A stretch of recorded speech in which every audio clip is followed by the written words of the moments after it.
Hello and welcome to another episode of Smile Diaries. I'm so excited to have on today this author, a public speaker, and a lawyer, Jason Rosenthal. Hi, Jason.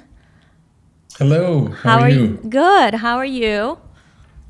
I'm doing well. Thanks for Good. asking. So, Jason, you're my first Zoom podcast here. This is my first one, so we couldn't get you out from Chicago. So we figured this is better than nothing, right? So Absolutely. how's Um, Chicago? How are you guys doing over there? How's the weather? Chicago is today is wonderful. Skies are blue. It's beautiful out, and it's summertime, so quite a bit more mild than Win one thinks about Chicago being. Than It's very lovely winter. today. That's Yeah. great. So, Jason, I know I met you at Relentless when we were in Palm Desert for Tim Grover Relentless Retreat. And you were on stage and you were speaking about your story and everything that you went through with your wife, Amy. And just spreading the word on love and the importance of, family and love and being in the moment and all of that. And you had us all in tears. So I wanted I to have tend to you. have that effect on people. Yeah. Yeah, well, yeah, a lot of people. I think I saw a lot of people in the room kind of trying not to cry, but I was crying. But anyways, so I wanted to have you on today because I think it's so important to, it's such a fast-paced world nowadays, and we're constantly going from one thing to the next, to the next, to the next, and we don't take a moment to really sit down and enjoy our families and our children and our spouses and all of that. And sometimes it's too late. Sometimes it gets to a point where, we realize like, oh, shit, like I should have done this or should have done that or should have been there and whatnot. So I just wanted to bring you on and just really wanted to share your incredible story and what you went through with your wife. So let's start talking about that. Tell us a little bit, give us a history on, what happened and how things went about and just everything that you talked about on stage at Relentless. I'll do my best. I'll do my best. Yeah, Please feel free to jump in with any questions as we go along, I'm gonna obviously. let you But talk because it's an incredible story. So, but I will jump in okay. whenever you need me to. Okay. Well, I mean, we sort of, I was married very young. I was 26 years old, and I sort of had this fairy tale love story, to be honest with you. Amy and I got married, as I said, at a very young age, and we had 26 incredible years together, three children, and a fun household, sort of spearheaded by her imagination and her creativity. I think maybe I helped a little bit, I hope. Um, but, the story turns when my youngest, my daughter, was going off to college, literally that weekend. I got a call from Amy, who was on a business trip in Washington, D.C., and she was feeling some discomfort in her stomach, and I said, well, listen, it's probably some kind of appendicitis or at the worst, right? And so what happened is that I picked her up from the airport from that business trip, and we drove directly to the emergency room to get this checked out, just to be sure. That's what our family doctor suggested. I said, great. And it was at that time that the bombshell dropped. We started to hear the word tumor. Mm-hmm. And as it turned out, Amy had pretty advanced ovarian cancer. Mm-hmm. And so, what we did at that point is what anyone would do. We really got to work on trying to get her better. Even though Right. these statistics were totally against us in that battle. Was there, And as it turned, I'm going to stop you for a second. Was there any signs that Amy might have had before that day that maybe was, yeah, I've certainly, it's a great question. I've certainly racked my brain many times to mm-hmm, think about whether mm-hmm, that is the case or not. But the answer is no, not really. Unfortunately, this is an insidious disease that has some signs and symptoms that I'm trying to share with people. But there are lots of symptoms that and signs that women deal with sort of on a regular basis. So they tend to ignore it until it gets significantly worse. And there's no early detection test at this point, which is another one of my missions we can perhaps talk about later. But yeah. yeah, so the answer is really no on that one. Okay.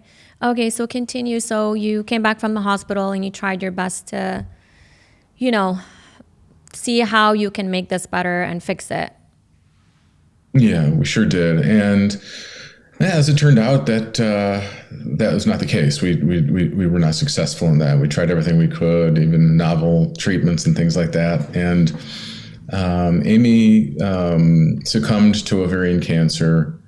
And right before she did that, one of her very last things that she wanted to accomplish, she was a very successful writer Yes. and public speaker as well.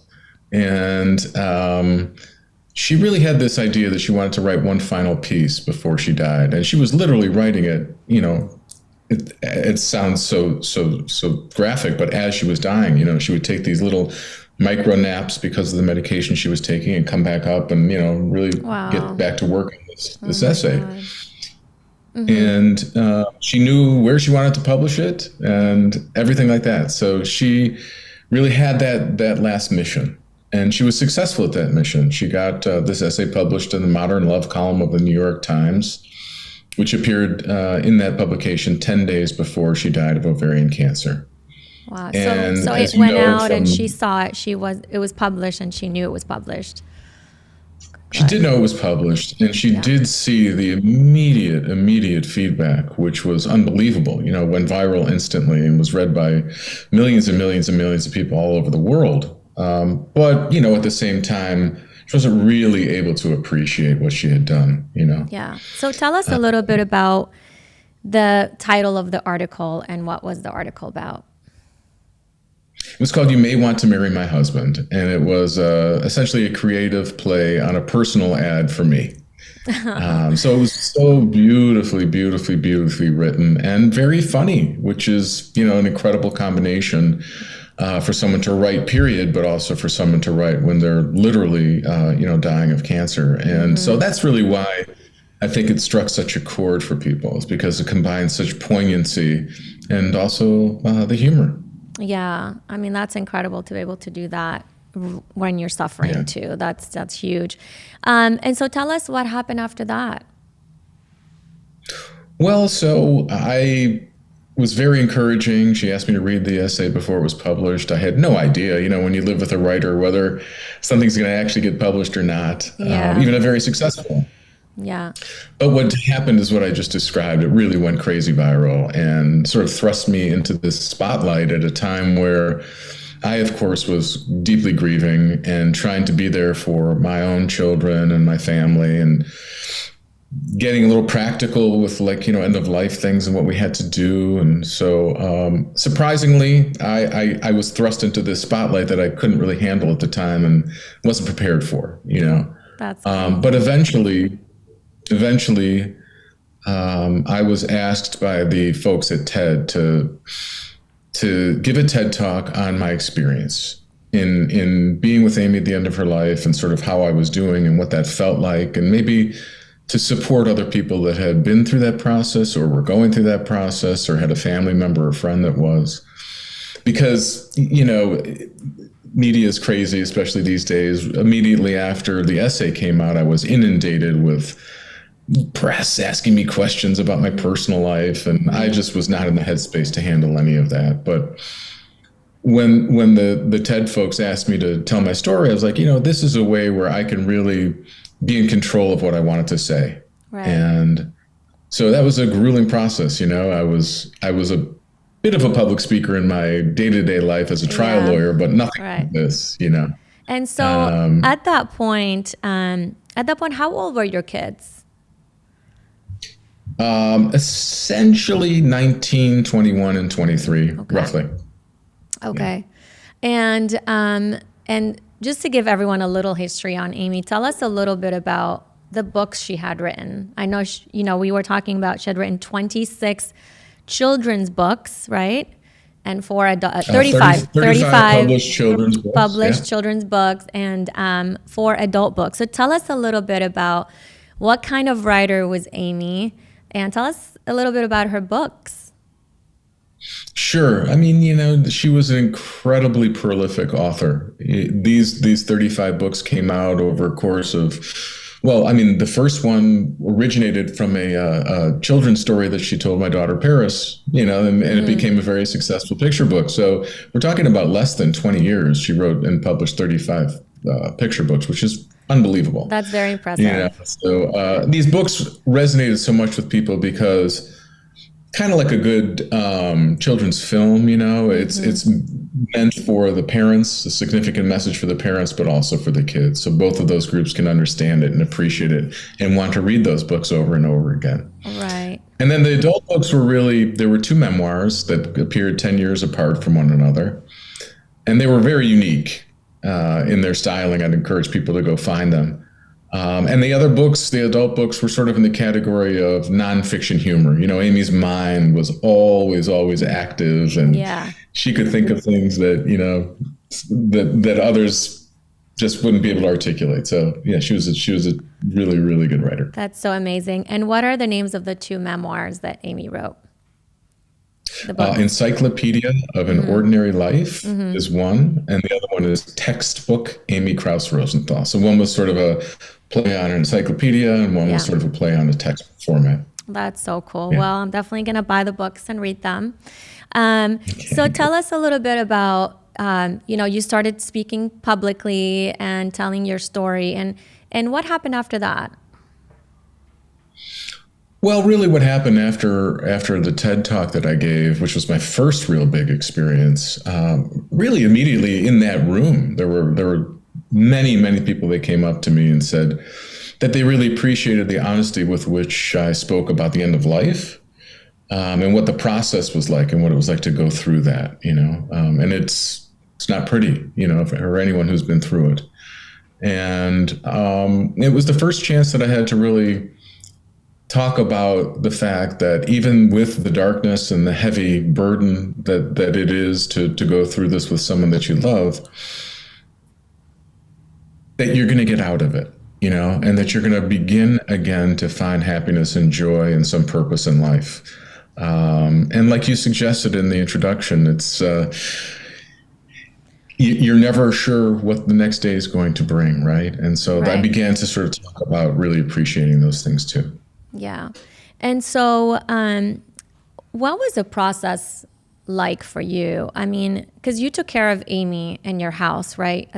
The last, for how long was it? 6 months, I think you had said, or maybe longer? It was longer than we thought. It was about 3 months without, and she essentially was not even eating food. It was kind of incredible. Yeah. What was that like for you? The thing is that, obviously having no real training in that, and did you quit your job at the time? Like, had you just decided, okay, I can't work? Tell us a little bit about what you did and how did you handle that? That's a good question. No, I was self-employed. I was a lawyer and I had an office downtown. And so essentially I just sort of brought everything home and sort of posted up at our dining room table while Amy was sitting across the room on the couch mostly. And to say I was working is not exactly accurate, although I was trying my best to, my purpose in life at that moment was to make sure that she was comfortable and she felt loved and that everything that she wanted for, her final days was taken care of, which included some really, really beautiful moments. We brought in groups of people, her very close friends, her family, and couples and things like that. And it was really some of the most poignant moments I've ever experienced in my life and probably ever will. Yeah. And having gone through that with Amy and, makes you realize life is so short, right? And just anything can happen at any moment. You never know what tomorrow is going to bring, like you're saying. What is your advice now? And I know you're doing a lot of public speaking.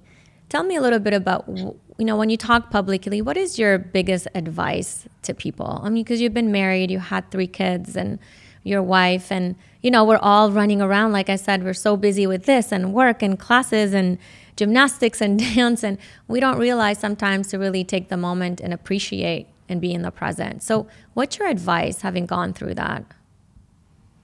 Right. Well, one of the things I try to tell people now is, that I learned through this horrible, tragic, devastating process, and sometimes it does take that. And so I'm trying to be a messenger to encourage people to appreciate something that Amy talked about a lot, which is those little crevices in life, those small moments, to really stop and appreciate them. Because, like you said, we do. We pick up our coffee on the run, and we're going from here to there to there. And you have to, sure. I mean, Right. you've got young children or whatever it is in the course of your life, but to try to slow down a little bit and appreciate the beauty and the love that's around you, and honestly, to sort of lead with a mindset towards being kind to other people and to being kind to yourself. And I think that's really the essence of what my message is these days. Yeah. No, that's great. And so, how was the first year for you? I want to know what, the process that you went through after the first year that Amy passed away. What was that like? I mean, you must Yeah, have gone through different stages, right? yeah. There's the famous Dr. Kubler-Ross theory of stages of grief, which I don't necessarily subscribe to. I think that having now been through this for many years, in my view, the grief is more like the waves of an ocean, people have described it as, which is that, it comes and it goes, and there'll be long periods of time where they go away and then maybe they drift back into your life. But your question is a good one about the first year, because I think that's an important question. The first year, it's not a blur necessarily, but it's so incredibly pressure filled and emotional and devastating that it does almost feel like a blur. You really have to dig deep, in my opinion, into that grief and let it sit there, because it's not going to go away, especially in that first year, right? You have to let it do Right. its thing. Yeah. Because what one experiences and what objective studies show, now that I'm sort of in this world a lot, is that time is a unique thing, and that we are incredibly resilient as human beings, and that even though it's so impossible to talk about or to think about during that first year, like I alluded to earlier, that joy that you used to experience, some of it, and some of that happiness, some of that laughter, some of that love will come back into your life. So, So the first year is very, very dark and very difficult. yeah, I mean, and I think there's people that grieve in different ways. Some people cry a lot. Some people don't cry. They just hold things in and just kind of go through life and just sort of bury it behind them. So it's, That's true. yeah. And so tell me a little bit about, when did you start to feel like there's hope again? When did you start to smile again? And when did you feel like, okay, life can be good again? There were a few things. And first and foremost, it centered around being around my children and having new experiences with them. These are now our experiences where we can Right. sit together and we can laugh and we can smile together and maybe be on a vacation and appreciate what we've got. So that's one thing. And then for me, and this is, like you said, different for everyone, I'm a big music fan and I love to go see live music. And so, returning to doing something that I loved, all of a sudden I'm like, oh my God, I'm sitting here and I'm really feeling this viscerally in my body. I'm maybe dancing a little bit and Yeah. smiling and enjoying myself. Yeah. And so those moments began to trickle in, things like Yeah. that. And when you felt Yeah. those moments, I'm gonna dig a little deep. I'm sorry. But when you felt these moments of happiness again and you smiling, did you also feel guilt? Did you feel like, she's not here, and I like how I'm sure there's got to be a little bit of that feeling, right? Sure. Oh, and I think that's very, very common. Absolutely. Yeah. You feel a little guilt and you feel, in my mind, it was a little more like sort of sad for her that she wasn't able to have these Yeah. moments and these experiences. She died so young. And I continue to feel that way, especially again, surrounding things that I'm experiencing with my children. Yeah. Yeah. And so I want to kind of go further and talk a little bit about, you wrote a book after that, correct? And I did. and tell us about the couple of books that you wrote. I wrote first a response column to Amy's Modern Love column, and I titled it "My Wife Said You May Want to Marry Me." And And from that column, I was approached by a publisher to expand that message into a longer form and began to write my book. And so that book is a memoir that unfortunately came out in smack dab at the beginning of the pandemic.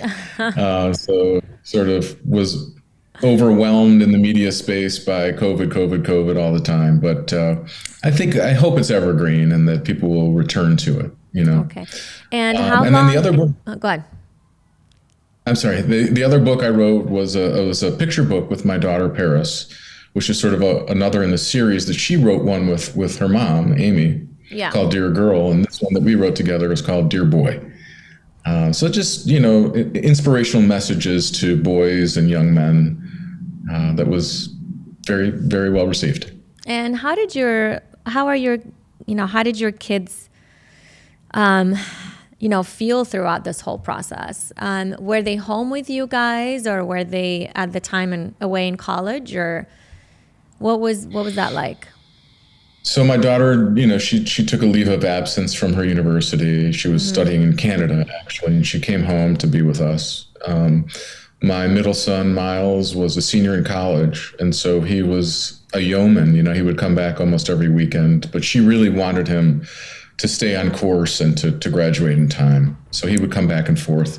Yeah. And my oldest son was living and working in California, and would come back on the weekends. I mean, it was Herculean what he did, Yeah. He'd come back for less than 48 hours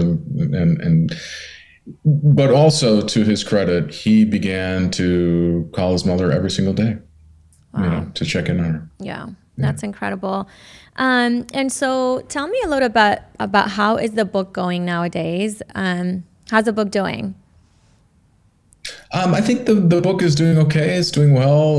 The movie rights were purchased, and maybe that'll come about one of these days if there's a strike that's lifted amazing. and things get going. So there's a chance it might turn into a movie?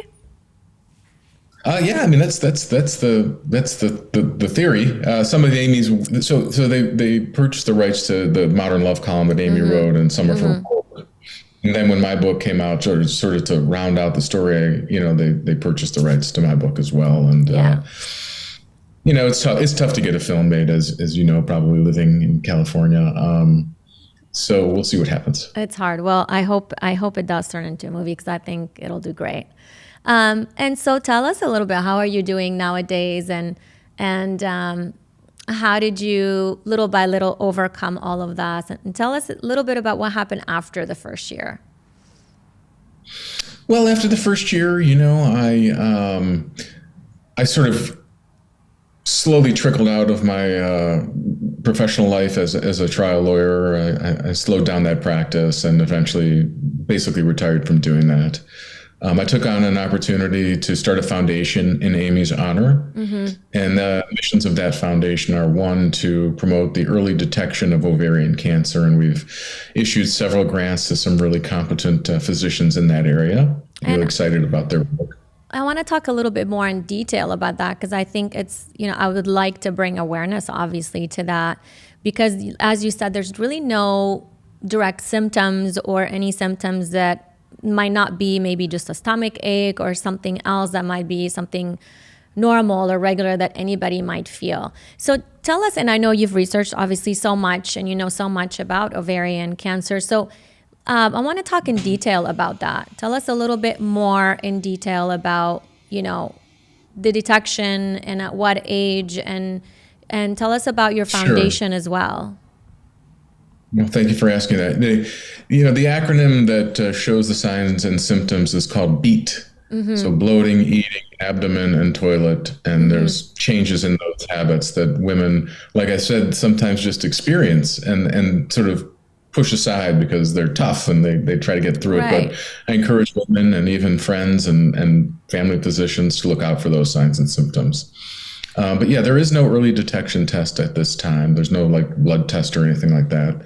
But these are the kinds of novel ideas we're trying to elicit from these researchers. And hopefully come up with an opportunity to save a bunch of lives. And, it's not just the individual that dies, but the people that are left behind who are so devastated by the loss. 100%. And the other aspect of our foundation is that we are in the literacy space. So we're doing as best as we can to donate books to kids in needs all over the country.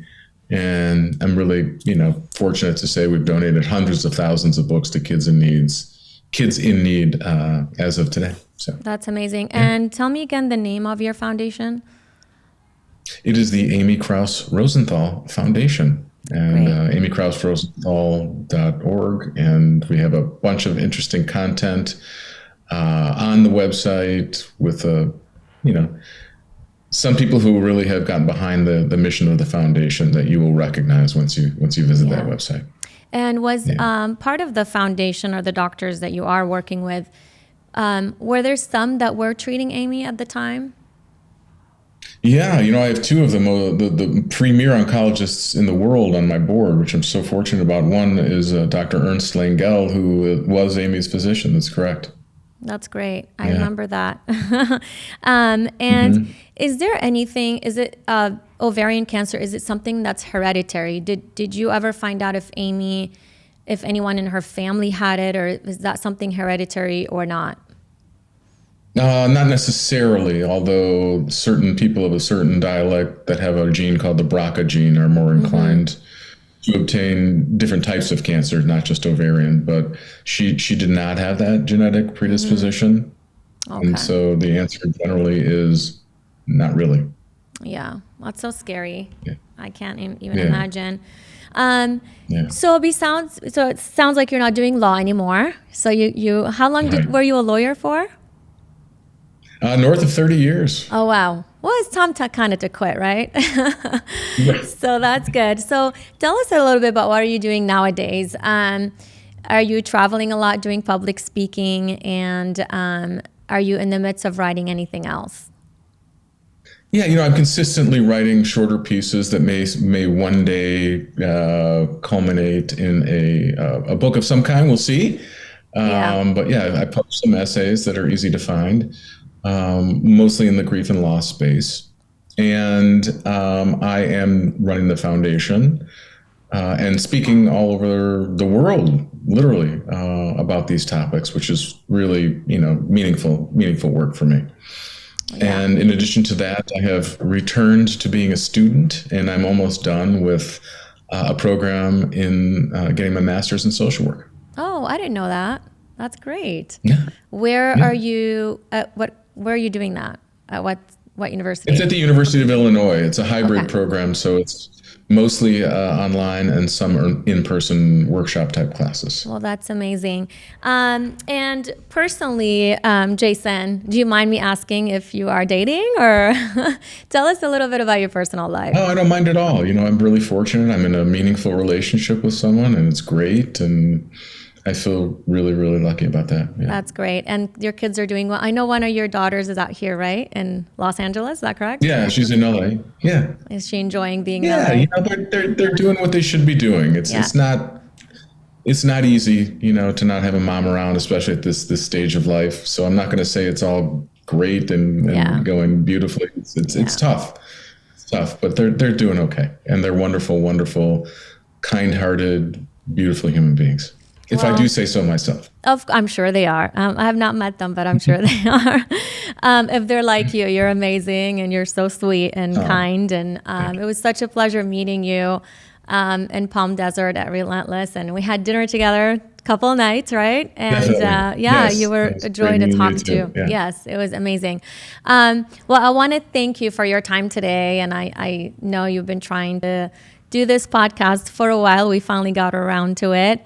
And I would love to have you in person next time. I know you have a plan maybe to come out to LA, visit your daughter. soon, Oh, without hopefully? question. I'll Okay. definitely be there in the fall. So yeah. So when you Yeah. come out, you gotta call me, and we gotta do this again in person. So it was That'd be such a wonderful. joy to talk with you today, and thank you for taking the time.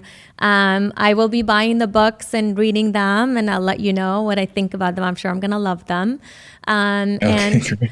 good luck to you and all your new adventures. And I hope the book gets picked up and turns into a movie. That'd be awesome. So super Okay, thank you. excited. Thanks for doing this. Yeah, it was fun. Thank you for being here, Jason. I appreciate it. Thank you. You got Have it. a wonderful day. Okay. You too.